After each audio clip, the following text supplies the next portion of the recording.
Hey everyone, welcome back. Today, we're going to take a deep dive into Carborundum Universal Limited's Q2 FY25 performance. Right. And trust me, we've got way more than just like your average news report for you. Yeah. We've got the official press release, the letter to the stock exchange, Mhm. and even, those nitty-gritty financial statements. Oh, fun stuff. We're going beyond the headlines to kind of uncover the real story here, Right. and maybe even a few surprises. Absolutely. Yeah, I think what's really fascinating about this is you have the chance to Yeah. really understand Carborundum Universal's performance, not just the Yeah, surface level stuff. exactly. We're talking about looking at both the consolidated and standalone figures. Okay. That's where the real insights hide. So before we get lost in the numbers, can you just break down like what those consolidated and standalone figures It's- actually tell us? Why should we care about both? You're right to ask that. It's easy to get lost in the jargon. Yeah. Consolidated figures give us a panoramic view Okay. of the entire Carborundum group, Okay. all its subsidiaries, everything. Gotcha. Standalone, on the other hand, Yeah. kind of zooms in on the parent company's performance, like a solo spotlight. Mm-hmm. Both views are crucial to getting the complete picture. Gotcha. So like looking at a forest and then Yes. examining, the individual trees, right? Exactly. Now, the press release boasts some pretty impressive top-line numbers. Yeah.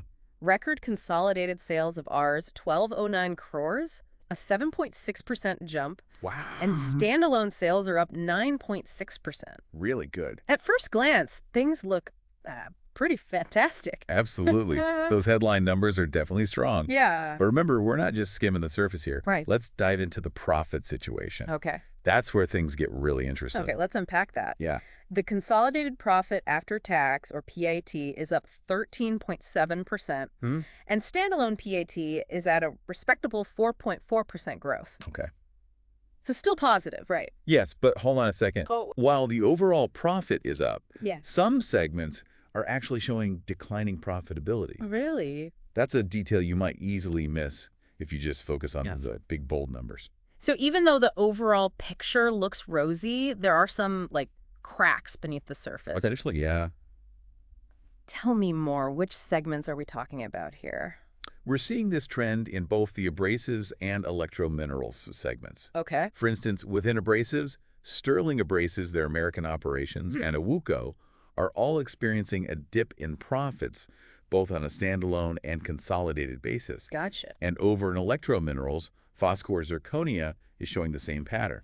Okay, so multiple segments, same problem. Yeah. This can't just be a coincidence. Right. What's driving these profit declines? Well, the financial reports give us some clues. Okay. For electrominerals, it looks like rising alumina costs are a major factor, Okay. likely fueled by, the increasing demand for alumina Mm-hmm. in electric vehicle battery production. Oh, interesting. Everyone needs batteries. Yeah. And guess what goes into those batteries? Yeah. Alumina. Alumina makes sense. And then there's also that pricing pressure from Chinese imports, which is always a challenge in this industry. So it's like a double whammy, costs going up and prices being squeezed Right. from competition. Exactly. That makes sense. But what about the abrasives segment? Any insights into what's happening there? The reports are a bit less clear on that front, Okay. but we can make some educated guesses. Okay. It could be a similar situation with rising input costs for Yeah. other raw materials. Right. There's also the possibility of increased competition, Mm-hmm. maybe even from those same Chinese manufacturers putting Yeah. pressure on electrominerals. Interesting. So even though the big, bold numbers look great, we need to pay attention to these individual segments. Absolutely. That's where the real risks and opportunities might be hiding. Exactly. It's like a detective novel. You've got to look for those subtle clues and connect the dots. I love that analogy. Speaking of connecting the dots, Carborundum Universal also made some intriguing moves this quarter that go beyond just the financials. They invested in a captive power plant through a stake in a company called Nan Energy Private Limited. Interesting. It's a 10 million capacity plant, not a small feat. Right. Why might this be a strategically important move for them? That's a great observation. Remember how we talked about rising energy costs? Yeah. Well, this investment suggests they're thinking long-term about securing a Right. reliable and potentially cheaper power source. Okay. It's like they're taking their energy destiny into their own hands. Ah, so it's a way to protect themselves against those price hikes that we talked about, Exactly. like building their own little power Right. fortress. And speaking of strategic moves, Yeah. they've also got a planned acquisition in the works, Silicon Carbide Products Inc. in the USA Okay. for a cool USD 6.665 million. Wow. What's the big picture takeaway there? This acquisition is a clear signal that Carborundum Universal is aiming to expand its global footprint, Yeah. particularly in the U.S. market. Okay. And it's not just about any market. Right. They're specifically targeting the silicon carbide sector, Okay. which is a key material for all sorts of cutting-edge technologies like electric vehicles and renewable energy systems. Wow. It's a smart move, positioning themselves for future growth Yeah. in a rapidly expanding market. So they're not just playing defense with that power plant investment. Right. They're going on the offensive, too. Exactly. But hold on. Before we get too carried away with all this positive news, there was one detail that made me raise an eyebrow. Okay. It's about their subsidiary in Russia, Volsky Abrasive Works, or VAW. Right. With all the, geopolitical tension going on, it's hard not to be a little concerned. You're right to be cautious. Yeah. The reports say that VAW and its products aren't currently affected by sanctions, but things can change very quickly in that part of the world. So it's like a ticking time bomb. Yeah. Even though it's not a problem now, it could Yeah. explode at any moment. Potentially, yeah. That's got to be weighing on their minds. Absolutely. And it's something we need to consider carefully as we analyze Carborundum Universal's overall risk profile. Right. The situation is fluid, and the potential impact on their operations if things escalate is a big unknown. Okay, so a potential storm on the horizon. Yeah. This deep dive is getting more and more intriguing by the minute. I know, it's exciting. Yeah. We're just getting started. I know. So we've got this this potential geopolitical risk brewing with VAW. Right. And on top of that, we've got those underperforming segments in both abrasives and electrominerals. It seems like rising alumina costs and competition, especially from Chinese manufacturers, are playing a major role in those profit dips. Yeah. But I'm wondering, is this just a Carborundum Universal problem? Or are there bigger industry trends at play here? That's the million-dollar question. And honestly, it's what makes this deep dive so fascinating. Yeah. Remember how we talked about those rising alumina costs? Yeah. Well, Carborundum Universal isn't alone in feeling the pinch. Okay. The demand for alumina is skyrocketing globally, driven in large part by the electric vehicle. Boom. Okay. Everyone needs batteries. Right. And guess what goes into those batteries? The alumina. Alumina. Ah, so it's like a chain reaction. Exactly. More electric vehicles, more demand for batteries, more demand for alumina, and boom, prices go up. Prices go up, yeah. And that increased demand puts suppliers in a powerful position. Exactly. They can kind of name their price in a lot of ways. Wow. You add to that the fact that China has become like a dominant force in alumina production. Okay. Able to churn out huge volumes at competitive prices. Right. And you can see why companies like Carborundum Universal are facing a tough situation. So it's not just about navigating those like choppy geopolitical waters. Right. They're also sailing through a global alumina storm. Yeah. It's a perfect storm of factors. What can they do to weather this? Well, I think diversifying their sourcing strategy is key. Okay. Right now, they might be heavily reliant on certain suppliers. Yeah. Perhaps even those in regions with geopolitical instability. Right. Exploring alternative sources, maybe even looking into more local or regional options. Okay. Could help mitigate some of that risk. It's like that old saying, don't put all your eggs in one basket. Spreading the risk makes a lot of sense. It does. But beyond sourcing, isn't this also a chance for Carborundum Universal to get creative? Potentially. I mean, they're investing in silicon carbide, Right. a material that's also in high demand for those same electric vehicles and renewable energy systems. You're absolutely right. There's a huge opportunity here. Yeah. Silicon carbide is incredibly versatile. Think semiconductors, high-temperature furnaces, even aerospace applications. Wow. As the world shifts towards more electric and sustainable technologies, the demand for silicon carbide is only going to increase. So while they're grappling with these challenges in the alumina market, they could be riding a wave of opportunity in silicon carbide. Exactly. That acquisition of Silicon Carbide Products, Inc. is looking more and more strategic by the minute. It is. But And this is where we need to inject a dose of reality. Oh, Even the most promising markets come with risks. right. Technology moves fast. What's hot today could be obsolete tomorrow. So they need to be agile, Yeah, innovative, and constantly evolving to stay ahead of the curve. exactly. No resting on their laurels. But how do you measure that kind of innovation? It's not always obvious in financial statements. You're right. And that's why looking beyond the numbers is so crucial. Okay. One indicator to watch for is investment in research and development. How much is Carborundum Universal pouring into developing new materials, processes, and applications? Right. That's a good sign of their commitment to innovation. Speaking of investment, I noticed something in the reports about their employee stock options program. Oh, interesting. They've allotted a significant chunk of equity shares through that program. Could that be related to attracting and retaining top talent, Absolutely. especially in those R&D departments? That's a very astute observation. In a highly competitive industry, Yeah. talent is everything. Right. A strong employee stock options program can be a powerful incentive to attract Yeah. and, more importantly, hold on to Mm-hmm. those brilliant minds driving innovation. It's like they're saying, come work with us, be part of the future, and share in the success. Pretty smart, right? It is. It's a smart strategy. But okay, let's step back for a second and talk about what this all means for our listener. Sure. The person who's really trying to understand, Carborundum Universal's potential. Great point. I think the key takeaway here is that analyzing a company like this goes way beyond just looking at sales figures and profits. Right. It's about understanding the context, the industry dynamics, the geopolitical risks, and even those less quantifiable factors like a company's commitment to innovation and its people. Right.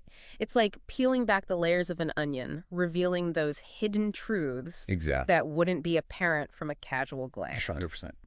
And speaking of hidden truths, we can't ignore the elephant in the room management. Oh, right. What's their track record? Yeah. Are they making smart decisions? Are they the kind of leaders who can steer the ship through rough waters? Absolutely.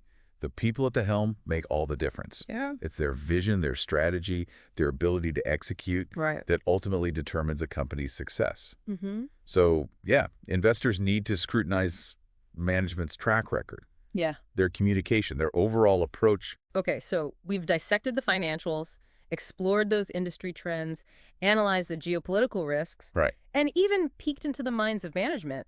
Feeling pretty good about our deep dive so far. Me too.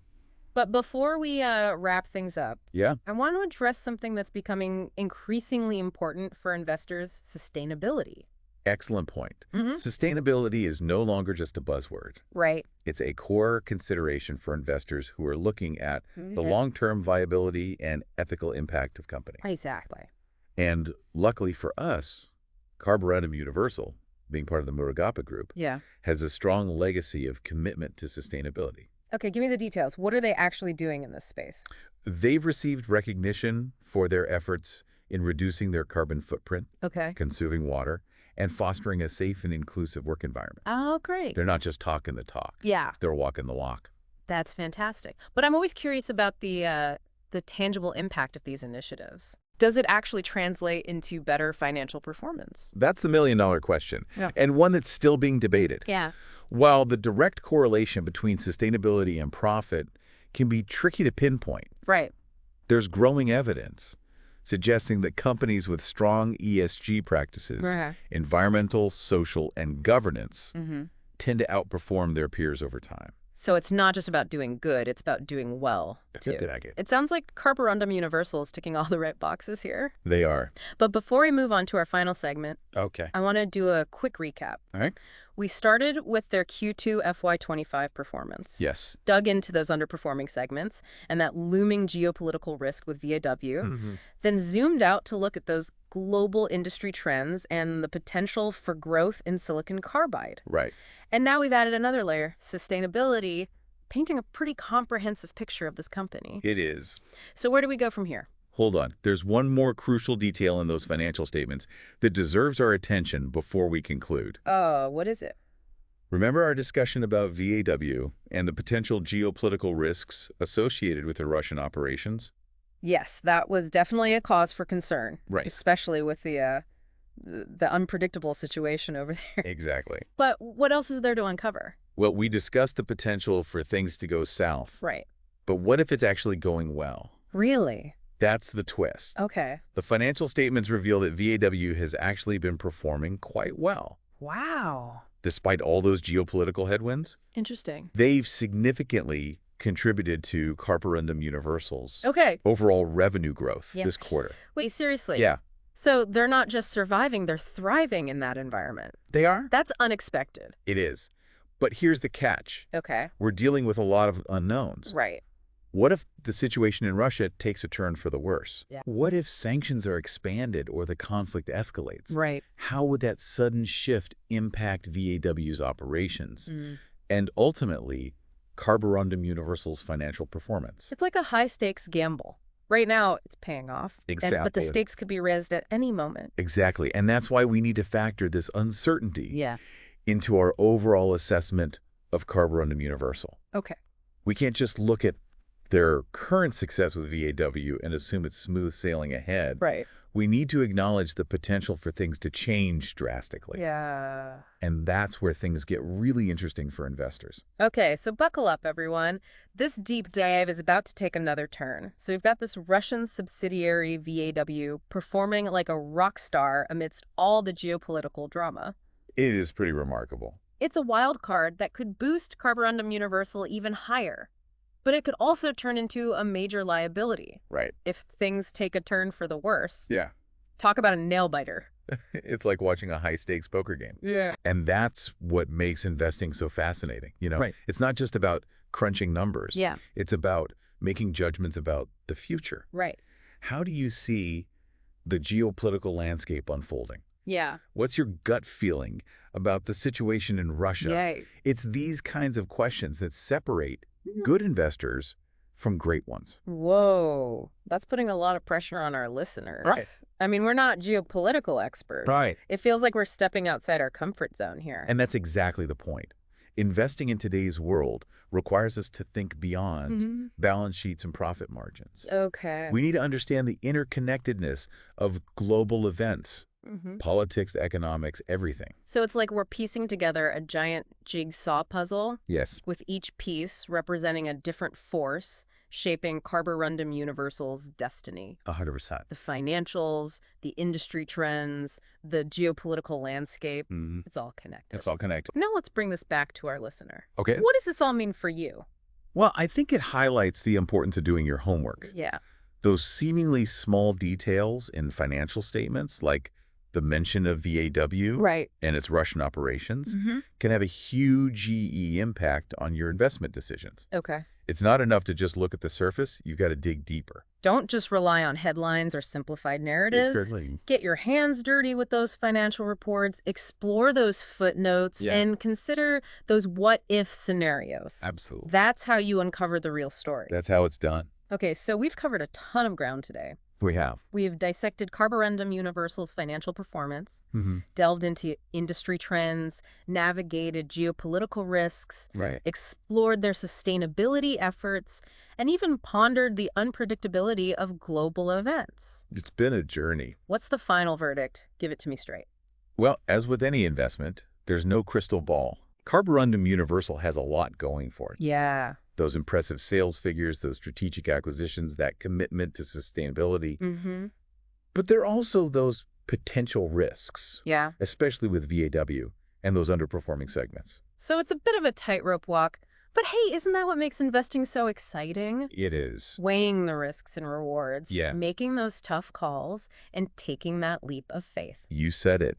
And hopefully this deep dive has given you, our listener, the knowledge and insights you need to take that leap with confidence. Couldn't have said it better myself. All right. But before we sign off, I want to leave you with one final thought. Okay. Remember how we talked about those rising alumina costs? Yes. And the pressure from Chinese imports impacting Carborundum Universal's electrominerals segment?